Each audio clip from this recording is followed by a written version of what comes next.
بہرحال نبی کی صفائی کرتی تھی، مر گئی، لوگوں نے دفنا دیا راتوں رات، حضور کو خبر نہیں دی.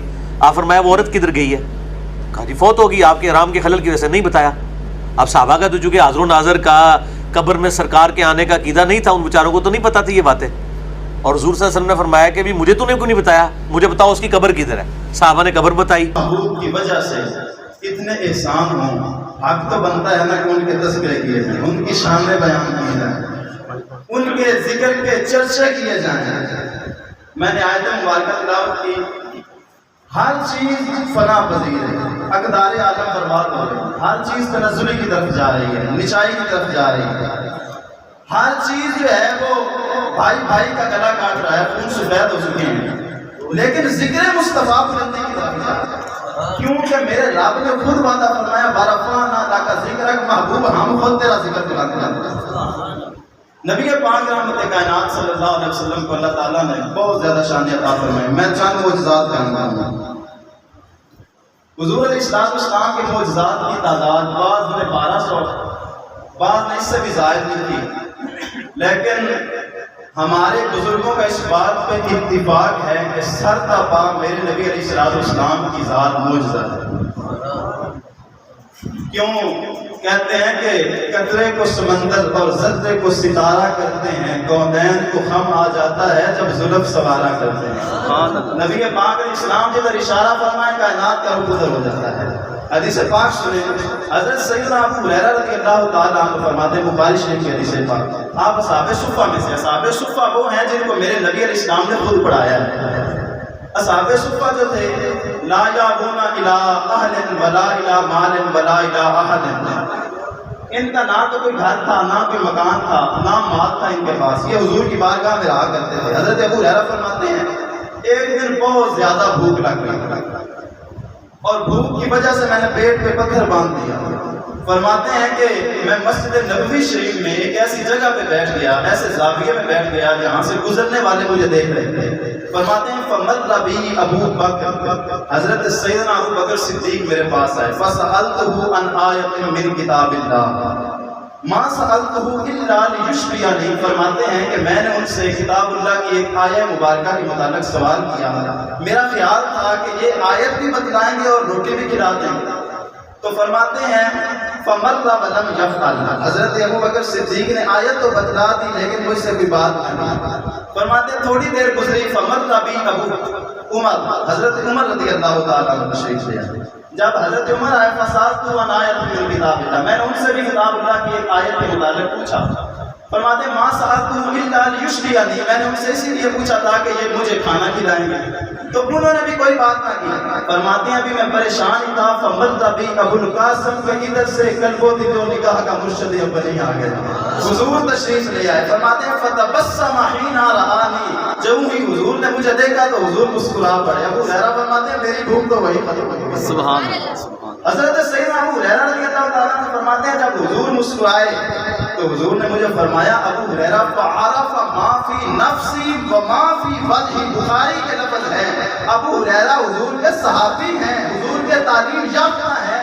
آپ فرماتے ہیں فعرف ما فی نفسی، حضور کو اس کا بھی علم ہو گیا تھا جو میرے دل میں تھا، اور جو میرے چہرے سے جانتا اس کا بھی علم ہو گیا. سبحان اللہ. دل دریا سمندروں ڈونگے تو کون دلانیاں جانے ہو. حضرت ابو ہریرہ فرماتے ہیں کہ حضور علیہ السلام کو میرے دل کی بات کا علم ہو گیا. حضور نے فرمایا فقال الحق یا ابا ہریرہ، حضور نے فرمایا ابو ہریرہ آؤ. ومدا فتبعتہ، فرماتے ہیں حضور چلے تو میں حضور کے پیچھے پیچھے ہو گیا. حضور نے کیا کیا؟ فدخل فاضل علی، حضور گھر میں داخل ہوئے. حضور نے مجھے آنے کی اجازت دی.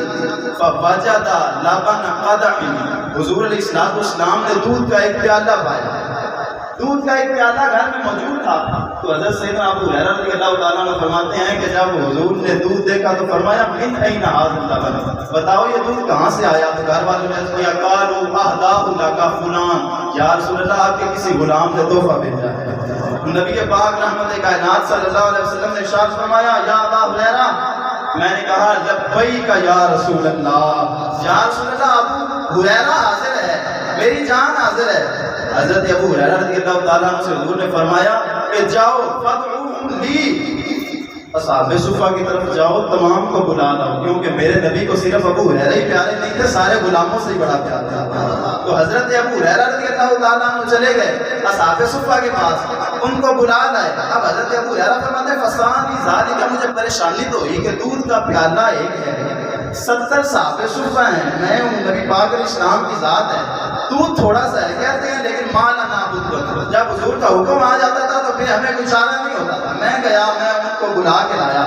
فرماتے حضور علیہ السلام نے فرمایا خذ فاتح, مجھے فرمایا دو, پکڑو پیالہ اور ان کو پلاؤ. حضرت ابو ہریرہ فرماتے ہیں فاوتی الرجل یشرب حتی یربا, فرماتے ہیں میں وہ پیالہ دیتا, ایک بندہ پیتا, پھر دوسرا پیتا, پھر تیسرا پیتا, حتیٰ کہ مجھے تھماتے جاتے. فرمایا 70 کو پلا لیا. حتی انتہیت الی النبی صلی اللہ علیہ وسلم فتبسم, فرماتے ہیں جب میں حضور علیہ السلام کی بارگاہ میں میں پیالہ لے کے گیا تو حضور پھر مسکرا پڑے.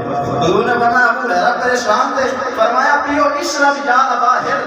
آپ حضور نے فرمایا اے ابو ہر پیو.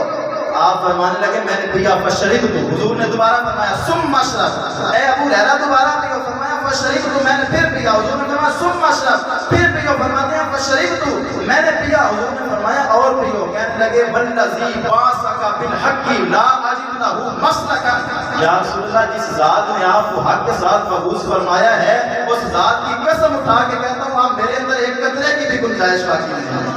تو حضور نبی اکرم صلی اللہ علیہ وسلم نے فآخذہ وسمى وشرب الفضل, حضور نے وہ پیالہ خود پکڑا, اس پہ بسم اللہ شریف پڑھ کے پھر اس کو پیا.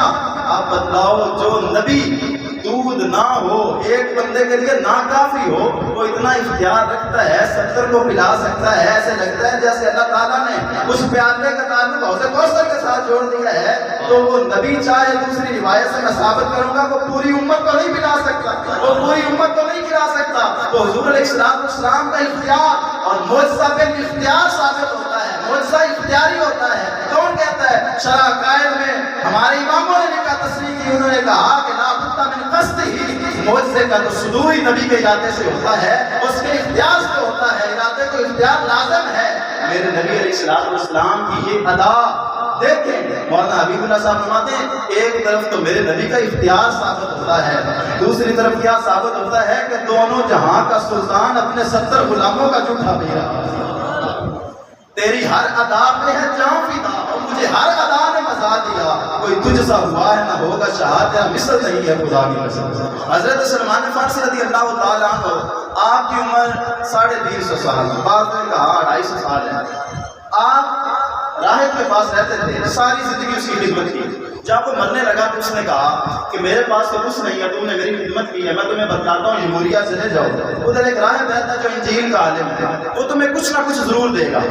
تو آپ فرماتے ہیں کہ میں آیا, اس راہب کے پاس آ گیا, میں نے اس کی آ کے بڑی خدمت کی. جب اس کا وقت وصال قریب آیا تو مجھے کہنے لگا کہ میں تمہیں ایک کام کی بات بتلاتا ہوں, کیا کہ مدینے کی دھرتی پہ چلے جاؤ, ادھر نبی آخر الزمان آنے والا ہے, آمنہ کا لال آنے والا ہے, میں انجیل کا عالم ہوں, تو ان کا جا کے غلام ہو جانا. حضرت سلمان فارسی رضی اللہ تعالیٰ عنہ فرماتے ہیں کہ مجھے تو یہ خیال آیا کہ یار ہر بندہ نبوت کا دعویٰ کر سکتا ہے, کوئی بھی کر سکتا ہے, اس کی نشانی کیا ہوگی؟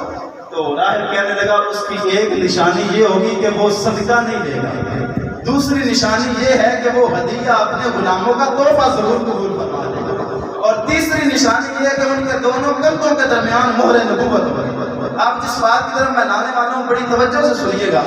حضرت سلمان فارسی کہتے ہیں کہ میں آ گیا, جو بھی ہوا راستے میں کسی نے مجھے پکڑ کے بیچ دیا, میں مدینہ میں ایک یہودی کے یہاں غلام بن گیا. کہتے ہیں کہ ایک دن میں کام کر رہا تھا کہ ادھر سے ندا طلع البدر علینا, 14ویں کا چاند طلوع ہو چکا ہے, حضور تشریف لے آئے ہیں. آپ فرماتے ہیں کہ میں چند کھجوریں لے کے حضور کی بارگاہ میں آ گیا, تو میں نے نبی پاک علیہ السلام کو وہ کھجوریں پیش کی. حضور علیہ السلام نے فرمایا ہم صدقہ نہیں دیتے. آپ فرماتے ہیں ایک نشانی پوری ہوگی. فرماتے ہیں میں نے کہا یا رسول اللہ یہ مجھے غلام کی طرف سے آپ کے لیے تھوڑا سا تحفہ ہے, تو حضور نے وہ فوراً قبول فرما لیا. فرماتے ہیں دوسری نشانی پوری ہوگی. اب تیسری نشانی تھی وہ دونوں کندھوں کے درمیان مہر نبوت. فرماتے ہیں اب میں بار بار آتا حضور کی بارگاہ میں کہ موقع ملے میں مہر نبوت کو دیکھوں, لیکن کوئی موقع میسر نہ آیا. فرماتے ہیں ایک دن ایسا آیا کہ ایک جنازے میں اور اور حضور تشریف فرما تھے، میں حضور کے پیچھے پیچھے ہو گیا، نبی پاک علیہ السلام میرے آگے آگے، تو حضور علیہ السلام تو میرے دل کی بات جانتے تھے، کیا کیا؟ وَأَلْقَى عَلَيَّ رِدَاءَهُ، حضور نے اپنی چادر مجھ پہ ڈال دی اور فرمایا انظر اِلَىٰ مَا أُمِرْتَ بِهِ، اور میرے غلام راہب نے جو تجھے بتایا تھا نا، آج اس کو رج کے دیکھ لے، راہب نے تجھے کہا تھا نا مہر نبوت کا، آج اس کو دیکھ لے، سر عرش پر ہے تیری گزر اور دل فرش پر ہے تیری نظر، اور ملکوت و ملک میں کوئی شے وہ نہیں جو تجھ پہ عیاں نہیں۔ نبی پاک علیہ السلام نے فرمایا میرے غلام جو راہب نے تجھے بتایا تھا، کیا پتہ چلا؟ وہ ماضی کی خبر تھی۔ میرے نبی علیہ السلام جس طرح ماضی کو جانتے ہیں، اسی طرح مستقبل کو بھی جانتے ہیں۔ بخاری شریف کی حدیث پاک حضرت عمر رضی اللہ تعالیٰ عنہ فرماتے ہیں قام فینا رسول اللہ صلی اللہ علیہ وسلم مقاما فاخبرنا عن بعض الخلق الى انتہائی حتی داخل اہل الجنت منازلہم و اہل النار منازلہم۔ حضرت عمر رضی اللہ تعالیٰ عنہ فرماتے ہیں کہ حضور علیہ السلام ہمارے اندر کھڑے ہوئے، ہمیں خطبہ ارشاد فرمایا۔ خطبہ کتنا لمبا تھا؟ فجر سے لے کر شام تک آپ فرماتے ہیں حضور نے ابتدائے آفرینش سے لے کر انتہائے خلق تک جو ہو چکا تھا اس کی بھی خبر دے دی، جو ہونے والا تھا اس کے متعلق فرماتے حتی داخل اہل الجنت منازلہم، اتنا بتایا کہ آخری جنتی جنت میں چلا گیا، آخری جہنمی جہنم میں چلا گیا۔ اور کیا صحابہ کہتے ہیں کہ ترکنا رسول اللہ صلی اللہ علیہ وسلم ما یحرک طائر جناحیہ الا ذکر منہ علما۔ آپ فرماتے ہیں کہ حضور نے ہمیں اس حال میں چھوڑا تھا کہ اگر ہمارے سر کے اوپر سے کوئی پرندہ گزرتا تھا تو ہمیں پتہ چل جاتا تھا، حضور نے ہمیں اس کی بھی خبر دے دی۔ حضور نے تو ہمیں اس کی بھی خبر دے دی ہے کہ تم وہاں سے گزرو گے اور تمہارے سر کے اوپر سے پرندہ گزرے گا۔ اب یہ شریعت کا علم ہے۔ تو آخری حدیث پاک سنیے، توجہ سے سنیے۔ نبی پاک علیہ السلام کی حدیث بخاری مشکوٰۃ شریف کی حدیث پاک ہے۔ حضرت ابو ہریرہ رضی اللہ تعالیٰ عنہ راوی ہیں۔ حضرت ابو ہریرہ فرماتے ہیں جاء ذئب الی رسول اللہ الی راعی غنم، ایک بھیڑیا آیا بکریاں چرانے والے کے پاس، بندہ بکریاں چرا رہا تھا، اس کے پاس بھیڑیا آ گیا، تو بھیڑیا نے آ کر کیا کیا؟ فاخذ منھا شاة، اس نے ایک بکری چرا لی۔ فطلبہ الراعی، جو بکریاں چرانے والا تھا نا وہ اس کے پیچھے گیا، فانتزعها منہ، اس نے بکری چھڑوا لی۔ اب بھیڑیا نے کیا کام کیا؟ فطلع فصعد على جبل فطلع واقع واستغفر وقال قد عمدت الى رزق رزقني الله اخذته ثم انتزعته مني۔ اب بھیڑیا کلام کر رہا ہے، بھیڑیا کہنے لگا کہ اللہ تعالیٰ نے مجھے رزق دیا تھا، تو نے مجھ سے وہ چھین لیا۔ بھیڑیا کہہ رہا ہے، حضرت ابو ہریرہ فرماتے ہیں اس بندے کو بھیڑیا کہہ رہا ہے کہ اللہ نے مجھے رزق دیا، تو نے مجھ سے چھین لیا۔ تو اس نے کہا واللہ رأیتک اليوم ذئب یتکلم، کہ اللہ کی قسم میں نے آج تک ایسا دن نہیں دیکھا کہ بھیڑیا بھی کلام کر رہا ہے۔ تو بھیڑیا نے کہا فقال الذئب اعجب من هذا رجل في النخلات بين الحرتين يخبركم بما مضى فما هو كائن بعدكم الى يوم القيامة۔ وہ تو یہ عجیب بات کر رہا ہے، اس کو عجیب سمجھ رہا ہے۔ جہاں میں تجھے اس سے عجیب بات بتلاتا ہوں، مدینے کی دھرتی پہ چلا جا، رب کے محبوب ہیں، دانائے غیوب ہیں، کیوں؟ جو ہو چکا ہے اس کی بھی خبریں دیے جا رہے ہیں، جو ہونے والا ہے اس کی بھی خبریں دیے جا رہے ہیں۔ آپ بھیڑیا بتلا رہا ہے۔ حضرت ابو ہریرہ فرماتے ہیں فکان الرجل یہودیا، وہ بندہ یہودی تھا، فجاء الی النبی صلی اللہ علیہ وسلم، وہ حضور کے پاس آ گیا، تو حضور علیہ السلام کی بارگاہ میں آ کے اس نے فاخبرہ فاصنع فصدقہ النبی صلی اللہ علیہ وسلم، اس نے ساری بات بتلائی، حضور نے اس کی تصدیق کی، پھر وہ اسلام لے آیا۔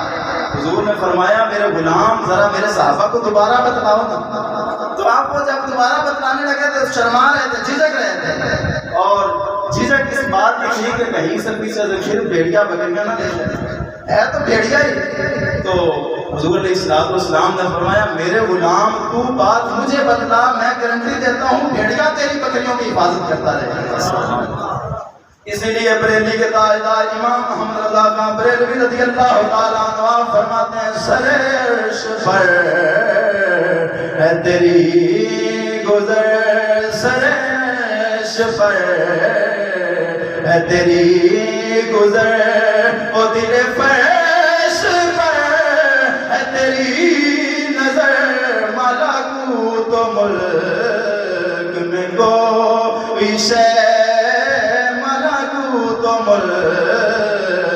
میں کوئی شے وہ نہیں انتم